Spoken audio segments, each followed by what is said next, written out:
Hey YouTubers, it's me, Lonnie Clark, Nuts for Art, Beyond Extinction Love. I'm going to read probably this last or the second to last chapter of this book, Black Like Me. We're on page 175. And I'll just get right into it where we left off. In spite of everything, those days of the early and mid-60s were full of hope. The country seemed to be awakening to the depth of injustices suffered by Black people. Hundreds of college students, white and Black, poured into Black areas to register Black students for the vote. In areas of the South, students on campuses were deeply concerned and picketed local businesses that continued the practice of discrimination. These events became a matter for world news coverage. The world watched and mourned the bombings of Birmingham. The world watched, outraged and inspired by the events at Selma, enthralled by the Washington March.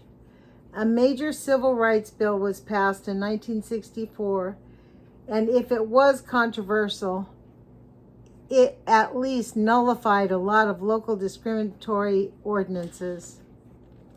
This great surge of concern was important, but it was also deceptive. Many white civil rights advocates did not keep in close touch with the reality being lived by Black Americans. For example, the noted Ralph McGill, Pulitzer Prize-winning author and editor of the Atlanta Constitution, did a major article for Look magazine in which he stated that the civil rights battle had been won. It was all over. Only a few die-hard bigots were left, he said. Everything was rosy. I was in Atlanta when that article hit the newspans. McGill had been highly respected by Black people. I visited several of the Black scholars in the universities that day, including Dr. Benjamin Mays and Dr. Samuel Williams. All who had seen the article were stunned, embittered, and outraged by McGill's totally unrealistic and misleading statements, stunned that a man of his impressive credentials could be so out of contact with truths that almost any Black man could have told him. The truth is that if things had been beautiful to whites sympathetic to the movement, this was a surface appearance. What lay beneath the surface was another matter.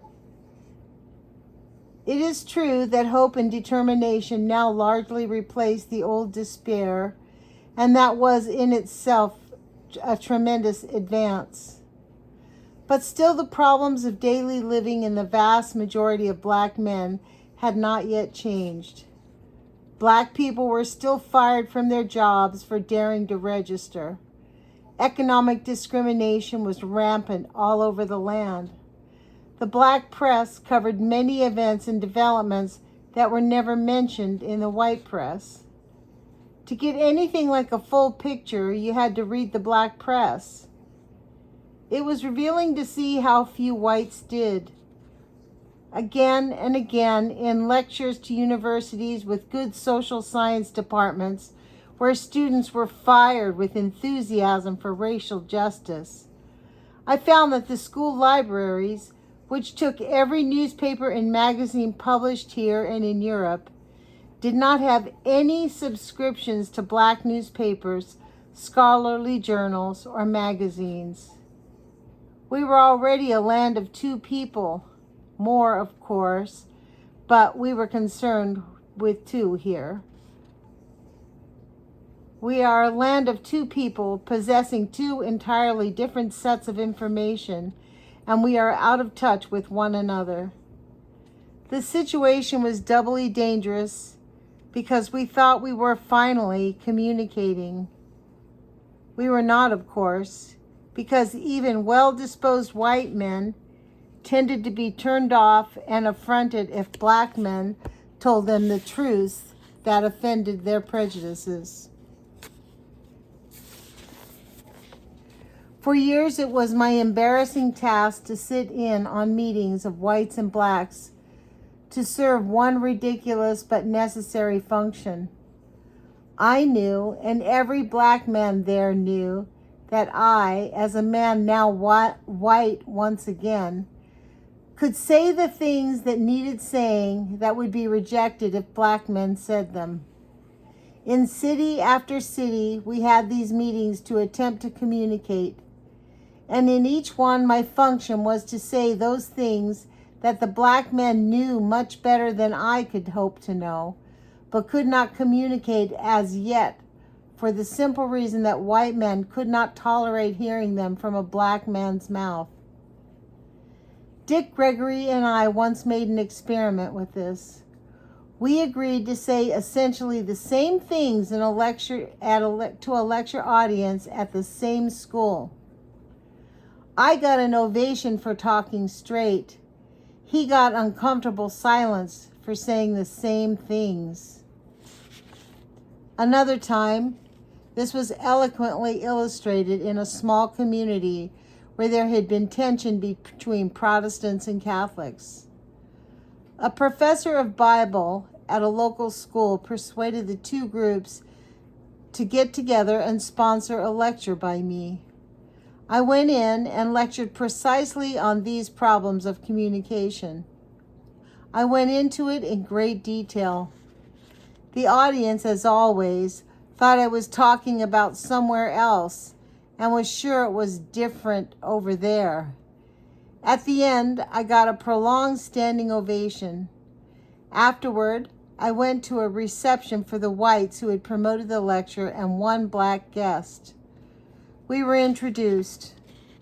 I was told in his presence just how proud the community was of its black industrial psychologists and how he had gained acceptance in the most perfect way. The professor of Bible who had initiated the project was jubilant. He remarked loudly what a great success it was and how marvelous it was that the Protestants and Catholics had finally worked together to make it a success. I view this as a historic night, he announced. Then, turning to the black industrial psychologist, he asked, "Don't you see this night as a historic turning point for this community?" The black doctor, in a voice of perfect calm, replied, "Frankly, I'm not too excited." The Bible professor's face clouded and he said, "What do you mean?" The doctor said, "It's true that I have a good job in this town and I seem to be respected, and I am certainly paid a wage commensurate with my skills. But so long as I have to house my wife and children in a town 20 miles away because I can't buy, rent, lease, or build a home here, don't expect me to get too excited over your historic turning points." I watched, fascinated, as the group of whites began to growl and the professor of Bible reddened with anger. "Well, I'll tell you one thing," he said. "If you're going to be that cynical, I don't see how you can expect us to do anything for you." I heard a local minister mumble to a lady standing beside him, "I knew there'd be trouble if we invited that black man." The Bible professor lost most of his self-control. He battered at the lack of graciousness and courtesy that he perceived in the black doctor. The doctor remained calm, lethal in his replies, and unshaken. I watched until the professor was almost screaming his anger and then stepped in. "Isn't this remarkable?" I said. "Here you gave me a standing ovation for telling you the same kind of truth. Now you have a black man, far more knowledgeable than I could be, who is honoring you with the truth, and you are furious with him. You will hear it from me and applaud me for saying it, but you can't stand it yet from him." The point was finally made, but I doubt it would have ever been made if that doctor would not have invited and had not had not been invited and had not spoken up. Almost constantly and almost everywhere, black men were being faced with this kind of duality. Whites were saying the right things, showing deep concern over injustices, expressing determination to resolve the problems of racism, but never really consulting with black people as equals. The vast difference between what this country was saying and apparently believing and what the black man was experiencing was embittering. As a person who lived almost constantly in both communities, I could foresee nothing but trouble. Frequently in cities where racial difficulties surfaced, I was called in by perfectly sincere community leaders, usually mayors or college presidents or city council members. They wanted me to study their situation and report to them on it. First, I would have meetings and be briefed by white men, often by trained white social scientists. Then I would be taken into the black community, where again I would be briefed by black leaders and sometimes black social scientists. In no city did these two briefings coincide. In St. Louis, Rochester, Detroit, Kansas City, Los Angeles, and many others, this occurred. In every city, there was this different view of the same situation by perfectly sincere men. I always pointed out the irony in this. I was being called into an area I did not really know. Why not ask a local black leader directly the kinds of questions the cities were asking me? After the first difficulties in Rochester, New York, I was asked to consult with community leaders. I went and spoke for a long time. The leaders were concerned and sincere men. The first question one of them asked after I talked was, "Well, Mr. Griffin, what's the first thing we should do now?"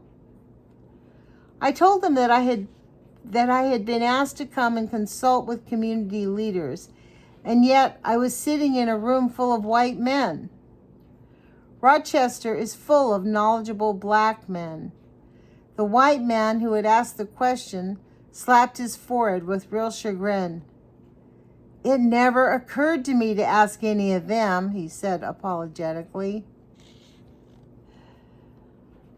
"So you see what's happening," I said. "Black men are going to know about this meeting." I have already consulted with many black men locally because that's the way I get my information. See how it looks from their point of view. You have brought me a long distance to consult with community leaders about a problem that profoundly involves black men in this community, and yet no black man was invited. I warned them that this kind of thing was interpreted by black men as part of the hopeless lack of understanding on the part of white men, and that they must be careful to invite men the black people considered leaders, not just a few black men that the business and community leadership considered leaders. Later, I got a call from one of the white leaders who asked, "How do we go about finding black leaders whom the black people would respect as leaders?" "Ask black people. Ask a lot of black people," I advised. This kind of pattern existed almost everywhere. I would be called in, often in the presence of local black often in the presence of local black men. Whites would ask me questions that should have been addressed to the black men present. They knew the community. I didn't. Always this was an affront to black men, one of the many affronts that white men apparently could not perceive. What it really told black men was that we had better buckle down and garner the superior problem-solving abilities of white men to get this thing settled. This is one of the attitudes that led black men to believe that racism was so deeply ingrained in the white man, there really is no hope of his ever understanding. There was an attitude, too, which did not inspire one bit of confidence in black men who saw problems affecting their very lives being handled by white men who did not even consult with black men. While on the surface, things looked good and promising to white men, and I was always being urged to admit the great progress had been made, resentments grew among black people and was quite particularly among educated black people.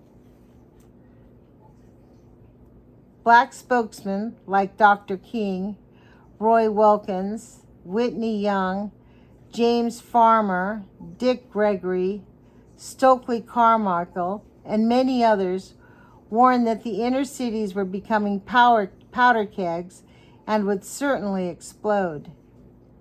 In every city I was brought in to study, and often I returned again and again.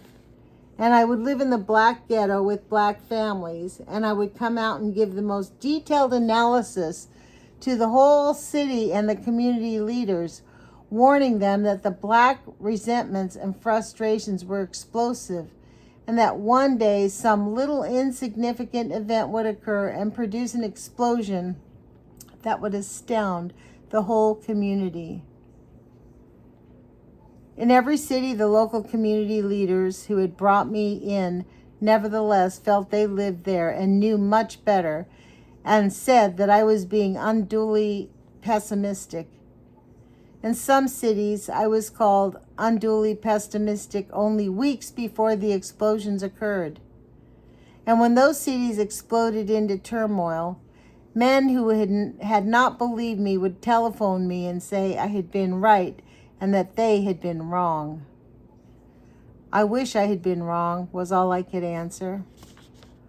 One of the strange things was the resentment people showed when you gave such warnings. The warnings were seen as threats. Often I was accused, as were even Dr. King and Dick Gregory, of advocating violence. This is like accusing a doctor of advocating the very cancer he is trying to prevent from spreading. But somehow people could not face what appeared inevitable, and they sought to evade it by viewing these warnings as a threat. When the matches were tossed and the powder kegs began to explode in 1967, men hid behind the belief that it was all some massive subversive plot against this nation. The Kerner Commission was established and asked to investigate. Its reports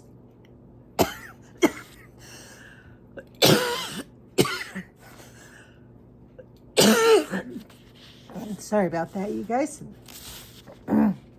Its reports, which was a courageous one under the circumstances, showed that matches had indeed been tossed and the powder kegs had exploded, and that these were individual explosions, not connected through any discernible subversive plotting on the part of black men. The commission report warned that massive displays of force and so-called riot control was one of the deepest resources of resentment and could trigger off more riots.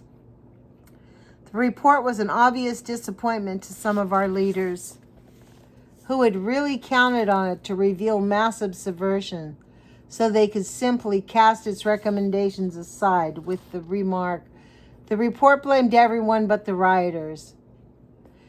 Black spokesmen countered by saying that to blame the rioters would be blaming the powder keg that exploded. I think I'm going to stop here. We're at the top of 182. And I should be able to get this posted by the morning. I'll upload it tonight and post it in the morning before I go over to the protest. So I hope that you guys will show up tomorrow, even if it's just a little bit. And if nothing else, call your senators and tell them that we did not agree to side with Russia, that we do not agree with Donald Trump's destroying of our government. And I think we just need to keep begging the Republicans to stop being cowards, because it's pretty evident they're being coerced and they're just living in fear. So we got to help buoying them up, guys. So put your courage feet on. Talk to you later. Ciao.